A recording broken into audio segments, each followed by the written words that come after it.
C'est l'heure de votre bulletin d'information. Madame, Monsieur, bonjour et bienvenue dans ce journal. Face à la multiplicité d'épidémies dans l'est de la République démocratique du Congo, plus particulièrement au Nord Kivu, surtout avec la fièvre de Marburg constatée dans le Rwanda voisin, la question était au centre d'une réunion le lundi 30 septembre qui a mis autour d'une table le vice-gouverneur du Nord Kivu, le chef adjoint de la MONUSCO chargé des questions humanitaires et les représentants pays de l'OMS en République démocratique du Congo. On en parle avec Rachel Mavitidi. Annoncée il y a quelques jours du côté du Rwanda où elle a déjà fait 6 morts, la maladie à virus de Marburg préoccupe les autorités provinciales du Nord Kivu. Une réunion a été pour ce faire tenue ce lundi 30 septembre 2024 entre le vice-gouverneur du Nord Kivu, le chef adjoint de la MONUSCO chargé des questions humanitaires ainsi que le représentant pays de l'OMS en RDC. Réunion qui a porté sur les mesures à prendre pour faire face à la multiplicité d'épidémies dans l'est de la RDC et particulièrement au Nord Kivu, surtout avec l'apparition d'une fièvre hémorragique virale grave dans un pays frontalier. Le docteur Bourei Massambo de l'OMS revient sur quelques résolutions prises. C'est comme je dis, c'est d'abord le Mpox, qui est, comme vous savez, c'est une zoonose, c'est une maladie des animaux qui passe chez les hommes. C'est la même chose que le Marburg, qui est donc un virus, qui est dans la grande famille de ce que nous appelons les fièvres hémorragiques comme Ebola. Donc c'est une maladie hautement contagieuse, d'une létalité très élevée. Les premières données que nous avons ici au Rwanda, nous avons un taux de létalité de 26%, et ce qui est énorme. Et vous savez aussi que la protection contre le Marburg, c'est des protections très difficiles, c'est comme le Ebola. Et nous ne voulons pas que cette nouvelle maladie vienne compromettre nos efforts de réponse actuels contre le Mpox. Beaucoup de choses, nous avons discuté avec le gouverneur et nous allons discuter avec la division provinciale de la santé.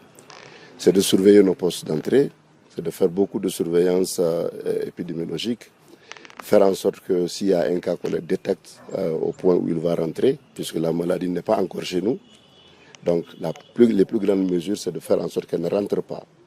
Mais même si elle rentrait, c'est de faire en sorte qu'on détecte le cas rapidement, qu'on l'isole, qu'on retrouve les contacts de ce cas-là et qu'on puisse éteindre avant que ça ne prenne des proportions inquiétantes. La maladie à virus de Marburg a un taux de létalité de 26%. La capitale de la République démocratique du Congo va accueillir en date du 25 et 30 juin 2025 le marathon international de Kinshasa. Soucieuse de redresser le secteur sportif du pays, la première ministre Judith Suminwa a procédé au lancement des préparatifs effectifs de la première édition de cet événement sportif le lundi 30 septembre à l'auditorium du Fleuve Congo Hôtel. On en parle avec Nico Kassanda et Patrick Issou. C'est la première ministre Judith Suminwa qui a lancé les préparatifs de la première édition du marathon international de Kinshasa. Dans son allocution, la première ministre s'est apaisantie sur l'importance de la tenue de cet événement sportif à Kinshasa. Ce marathon va contribuer au bon positionnement de la RDC dans le concert des nations. Cet événement sportif ne marque pas seulement un moment sportif. Il symbolise l'entrée de Kinshasa dans une nouvelle ère. Une ère où notre jeunesse, pilier de la nation, trouve de nouvelles voies pour s'épanouir, où nos athlètes, par leur talent et leur persévérance, montrent la résilience et la grandeur de notre peuple.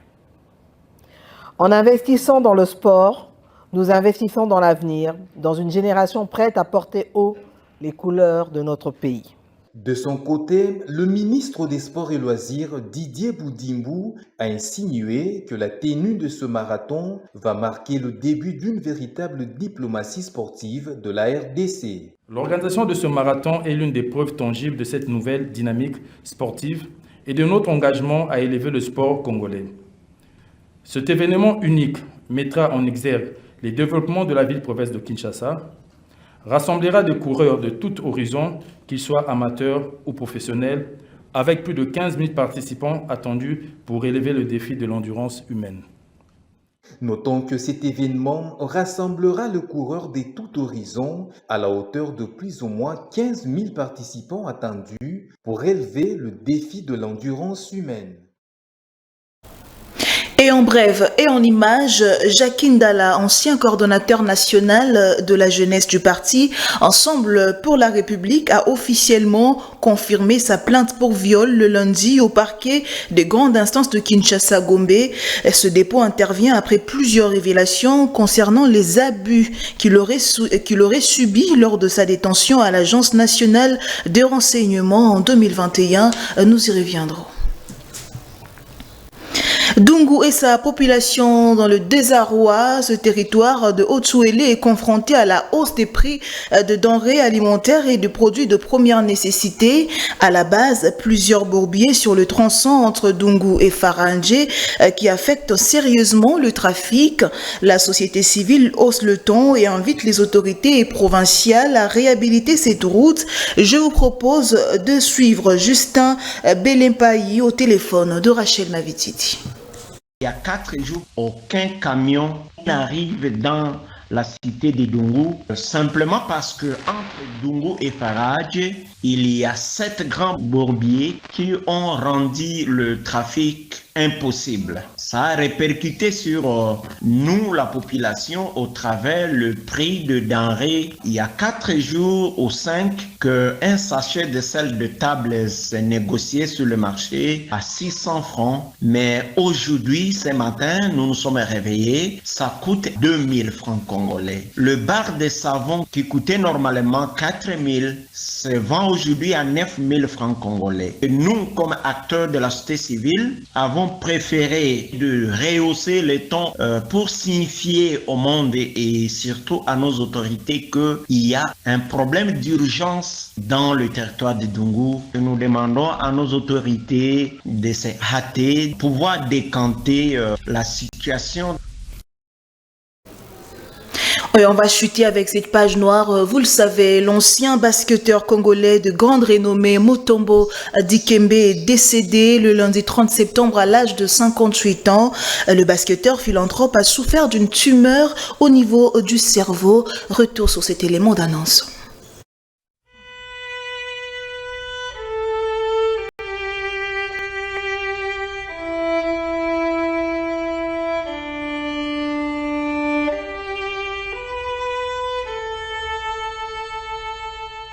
Il ne fait plus partie de ce monde. C'est le célèbre ancien basketteur congolais Mutombo Dikembe. La grande figure de la NBA des années 90 est considéré comme l'un des meilleurs défenseurs de l'histoire. Le géant congolais de la NBA a tiré sa révérence à l'âge de 58 ans d'une tumeur au cerveau. Drafté en 91 après avoir joué 3 ans pour la prestigieuse université de Georgia Tower, le pivot congolais a évolué 19 saisons dans la grande ligue américaine à Atlanta, Philadelphie, New York et Houston, où il a fini par prendre sa retraite en 2009 à l'âge de 42 ans. Il a été élu meilleur défenseur de l'année 4 fois, soit en 95, 97, 98 et 2001. Un record qu'il partage avec Rudy Gobert grâce à sa taille 2,18 m. Il a achevé sa carrière au 20e rang de meilleur rebondeur de l'histoire de la NBA et surtout son deuxième contreur le plus prolifique derrière Hakeem. Sélectionné au All-Star Game à 8 reprises, Mutombo Dikembe a joué 2 finales en 2001 et 2003 sans gagner un seul titre et son emblématique numéro 55 a été retiré. Après sa retraite sportive, Mutombo Dikembe s'est impliqué dans plusieurs missions caritatives. Il a financé en 2015 la construction d'un hôpital à Kinshasa et une école dans le Kasaï oriental, plus précisément dans la ville de Mbuji-Mayi. Mutombo Dikembe, la légende manquera à la population congolaise et aux sportifs du monde entier. Repose en paix. Et voilà, c'est sur cette note que prend fin cette édition de journal. Madame, Monsieur, merci beaucoup de l'avoir suivi. Restez avec nous sur Vert Pâturage Télévision pour la suite de vos programmes. Au revoir.